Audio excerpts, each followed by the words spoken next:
We've all been deeply moved by the sudden passing of our owner, Paul Allen.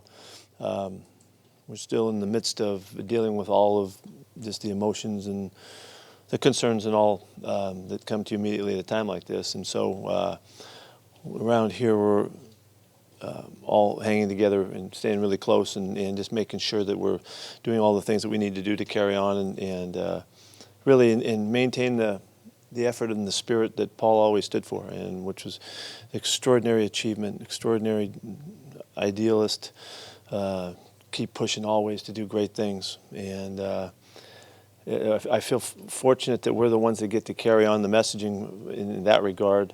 And we have this extraordinary way to connect with the people in the area, through our play. And sometimes sports just serves perfectly when you need it. And this is a good time for this. This was a great man and an extraordinary guy to work with and to compete with, and a good friend and all of that. So the families and everybody, our hearts go out to everyone, and we'll miss every aspect of our relationship. But with that, we're going to miss a good friend. So, Coach, Deborah Horn from Cairo 7. Did you, we did know because we saw the news release from Mr. Allen on October 1st that his cancer had returned. He sounded so hopeful in that. Did any of you have a sense that the end was so near? Well, he was very hopeful. That's the way his messaging was, and he said it directly to me. He was ready for the battle, and he had been through it before. So he sent, like he would, being a good leader. He communicated to us that there was hope, and he was going for it. But he had become ill. He had become, unable to do some of the things that he had normally been able to do and travel and going to the games and things like that because of his, his illness. But so there were some signs in that regard, and he was weakened. Yeah, he was weakened. So, but it still happened very suddenly. You said that you would not have left USC if not for your belief in Paul. What was it at that stage when you were considering whether to leave or not that struck you about Paul and made you want to come to school? He was able to pass along the spirit that he now we know, I know, of wanting to go for it, and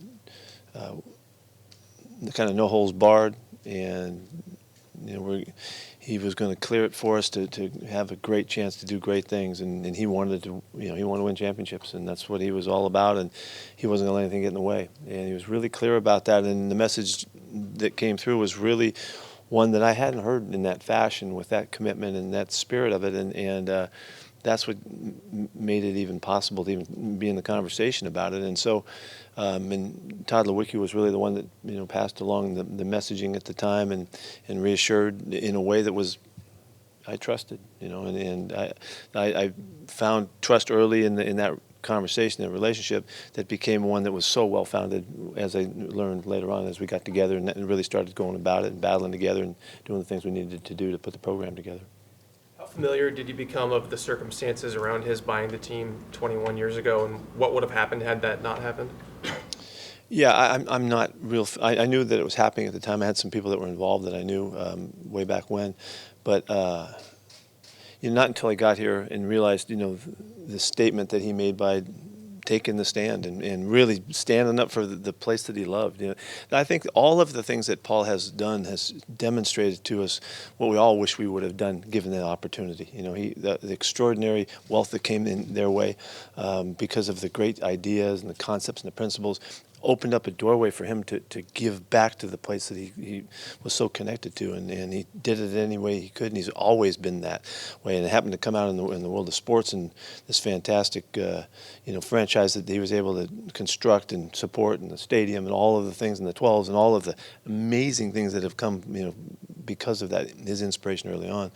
I didn't know about it way back when, but was surely made aware of it here in the last decade, and it's been a blast being part of it.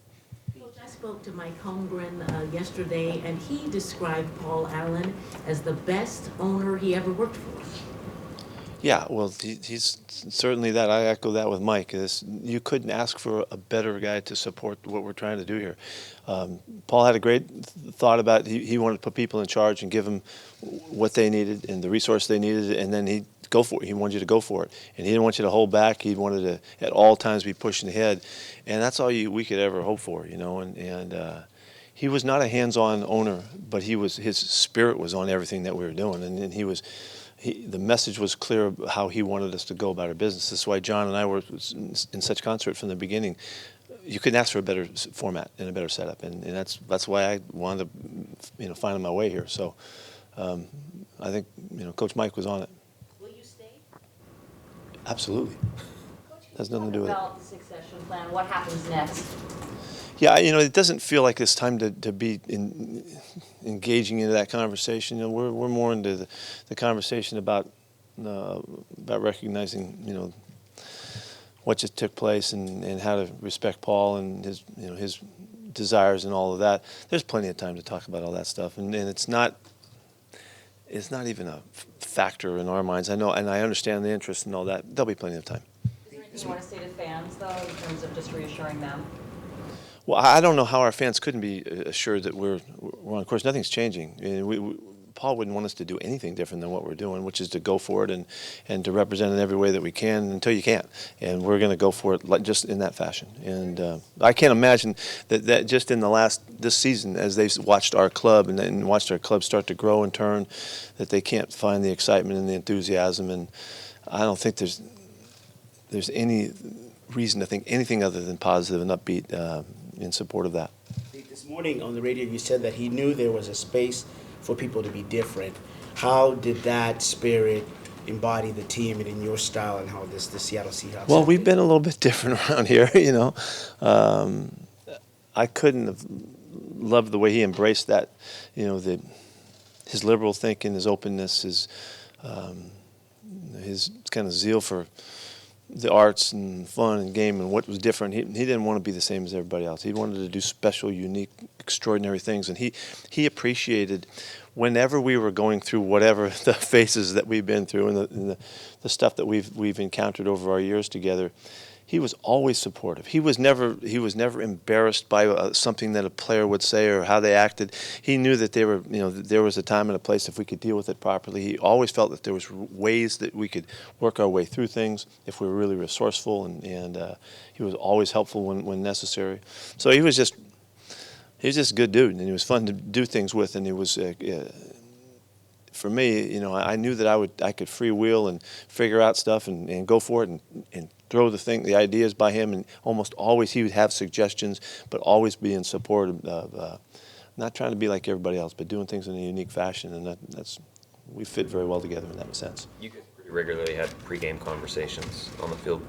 What were the nature of those like, and what kind of information was he Yeah, he just wanted to know how much we were going to blitz, or if we had any trick plays and stuff, basically. By that time, that close to game time, there would always be questions about guys who were hurt or were healthy and all that kind of stuff.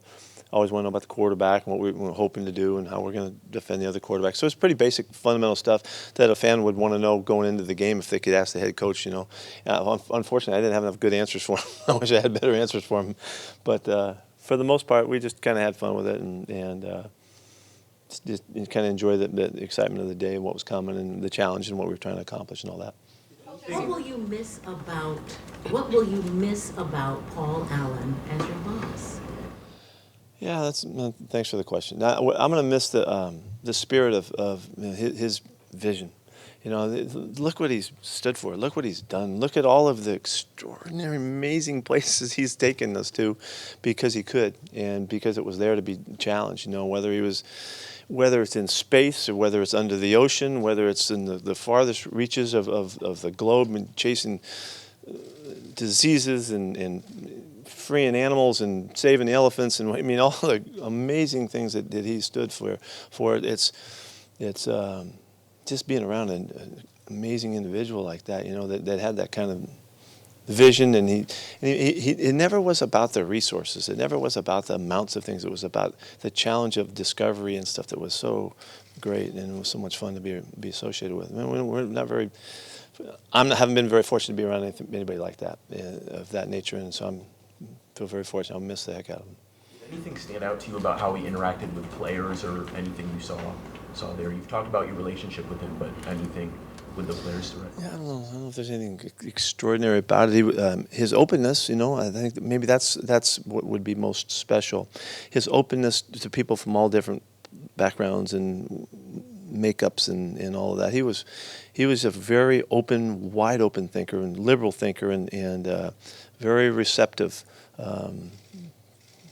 To the uniqueness and the differences that people had. You've heard me talk about uniqueness a lot, about our players, and that's just echoing the kind of way that Paul would look at things. He wanted us to find special qualities in everything that we were doing and in the people that we were dealing with, and we were in concert to the nth with that one.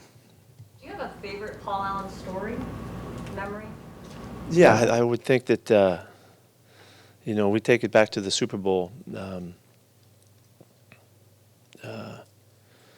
To have a chance to be together, with the guy that meant so much to him, and he's a winner now. He wanted to be a champion, and to be up on the stage with him, in the crowd and the confetti's flying and all that, and to just be there with him. That's my favorite moment with Paul. Now, there was a great moment later on that night when he was on stage and he was playing, and he was hitting it, and he thought he was Eddie Vedder or something up there. He was going, But I think that was the great moment that we got to share. He got to have it, because you can have all the money in the world, but it's really hard to have that world championship, and it meant everything to him. So to be able to share that with him was amazing. What has it meant to you to be part of his legacy and what he's built here in Seattle with the Seahawks team? Well, it's been a life's experience, really. This one, I had this amazing time in down in Southern California, and would never really could imagine that we could match something like that. But we were able to do that here, and come up and connect with the community, represent a huge area that people cared so much about. This turned out to be a life's experience, for us and my family and all, and we've been able to share in a really unforgettable ways. About how you'll honor him the rest of the season? Yeah, I'm going to do it by competing. Yeah, I'm going to give him everything I got. You mentioned the Super Bowl win. I guess after the Super Bowl loss, what were your interactions with Paul, and was he at all a support or someone you kind of talked through that game with? Yeah, we did all of that. He was, as far as I was concerned, and the people that, the staff and the people that we dealt with and all that, he was just as championship in victory as he was in the defeat. We immediately went to work, on what was coming up next and all of that since we turned the corner. But he supported John and I in a beautiful fashion. Coach, any specific plans for a tribute at the next game? That's just getting kicked around now. There certainly are some things that are going to happen. No specifics on that yet. The ideas are being formulated. Do you know when the funeral is, or anything you can tell us about that? At this point, we don't know anything. The performance in London, I guess, just your thoughts on it now, a couple days removed from how you guys played. Well, it's fun that we have a bye in this regard, because we had so much fun there, and it was such a good game for us, and we get to kind of have some fun with it for a little bit longer.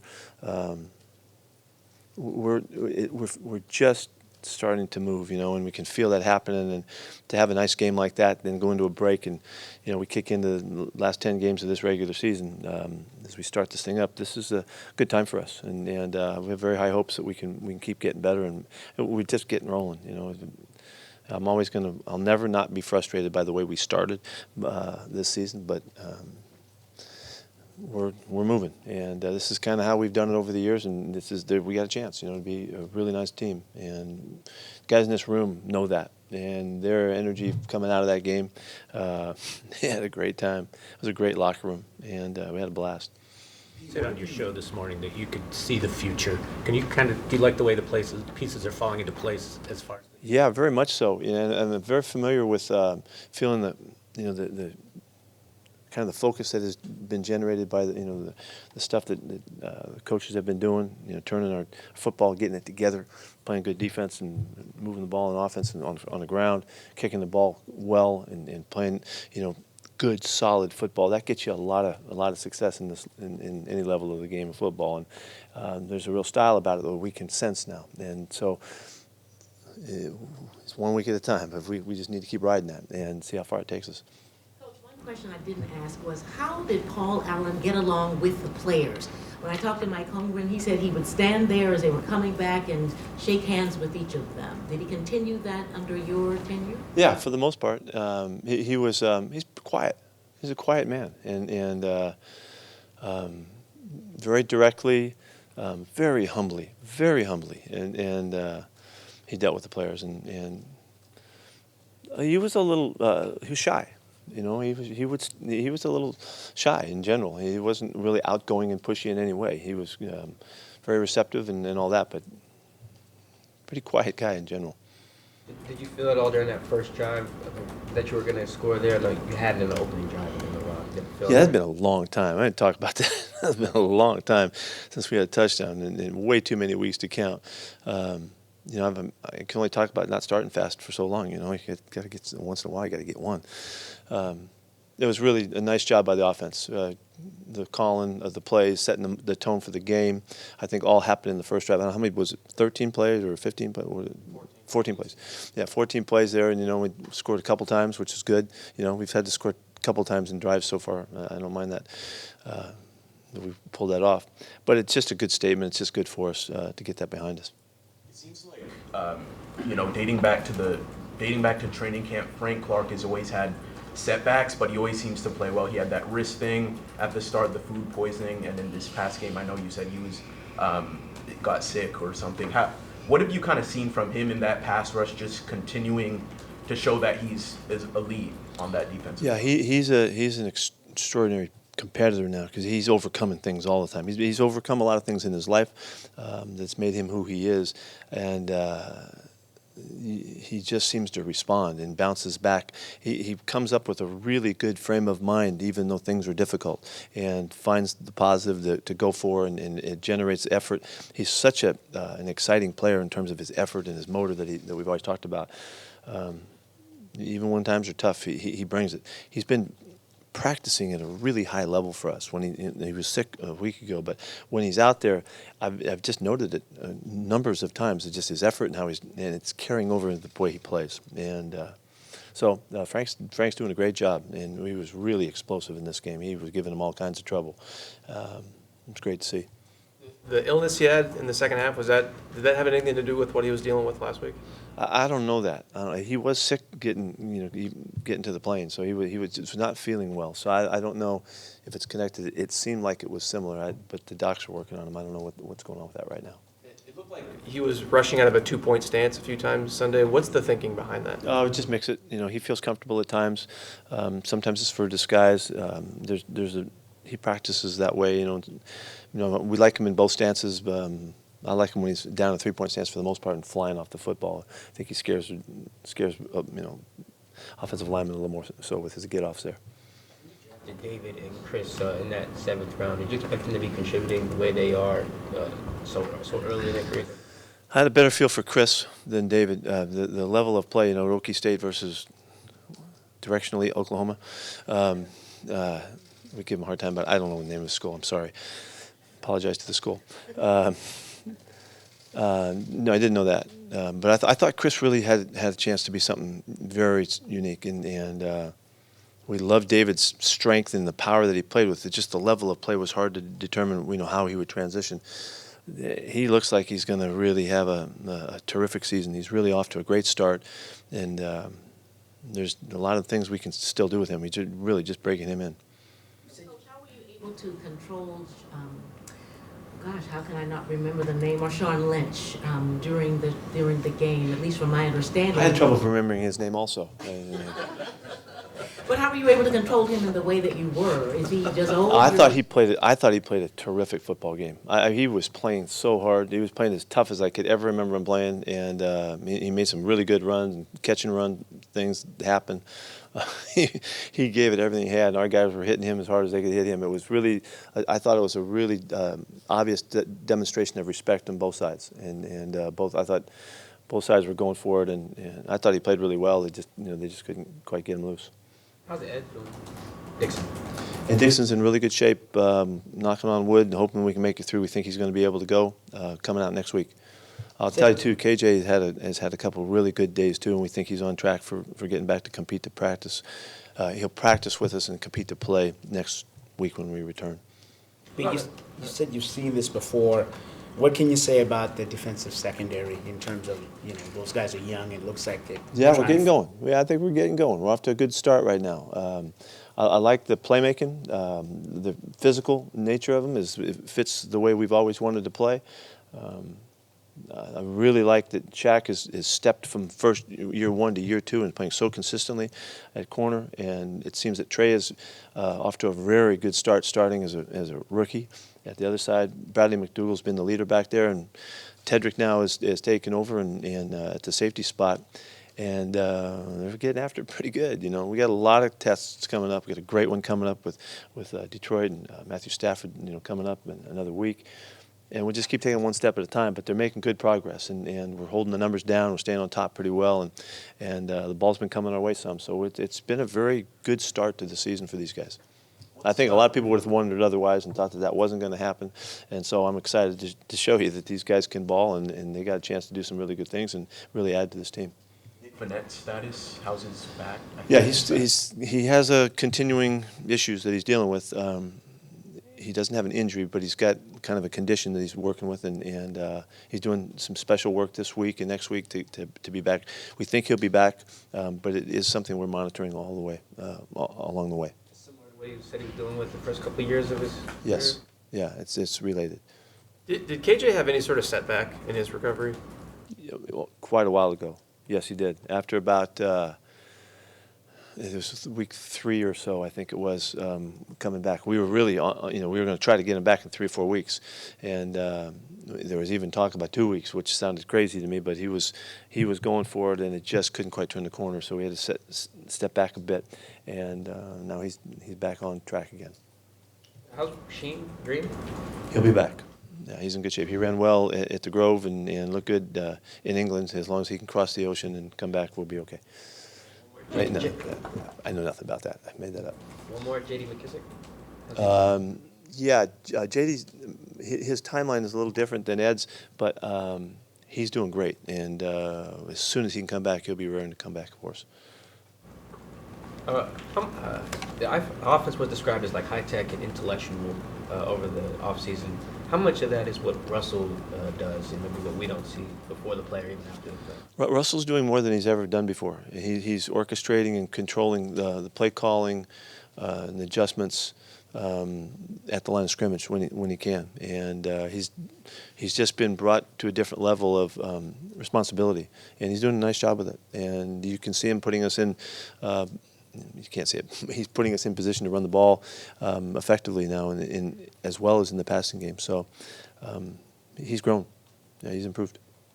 Coach, I know you said you're going to carry on in Paul Allen's legacy and carry on the work that he started, but can you be more specific on how he will influence you specifically as you move forward and the team? Well, I think just wanting to do my part and give back to. In gratitude, and appreciation for all that he's given myself and my family, and I know all of our coaches and families. We're going to battle for him, and you either compete or you're not, and that's kind of the way I think we can best give tribute to what he would want us to do. I love to live in his image of wanting to win championships and keep moving forward and do great things, and I don't see any reason why that's not still out there. We're going for it, and I feel pretty good about telling you that that's how we're going about it. How did you feel about splitting up those snaps in the backfield, getting Penny back integrated? How do you feel about that balance with Chris? I thought it was pretty good this week. And somewhere in the middle of the third quarter, I said to Rashad that get ready. Fourth quarter's yours. And knowing that we had a chance to run the clock and do all that because we were ahead, I knew he was going to get a good shot to get in there and just just get going. He just needs to play, and he did fine. He did a good job. So yeah, I only got 9 or 10 carries in the fourth quarter.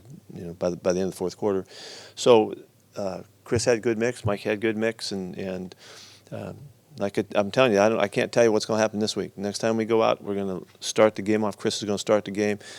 Mike will be coming off the bench. Rashad will be coming off the bench and looking for their reps. And from there, we'll make the decision of what's necessary for the game. To be able to do that only makes us stronger down the road. Those 3 guys to play that much just makes us better going forward. So I'm okay about doing that when we get the opportunity. Anything else? Thank you.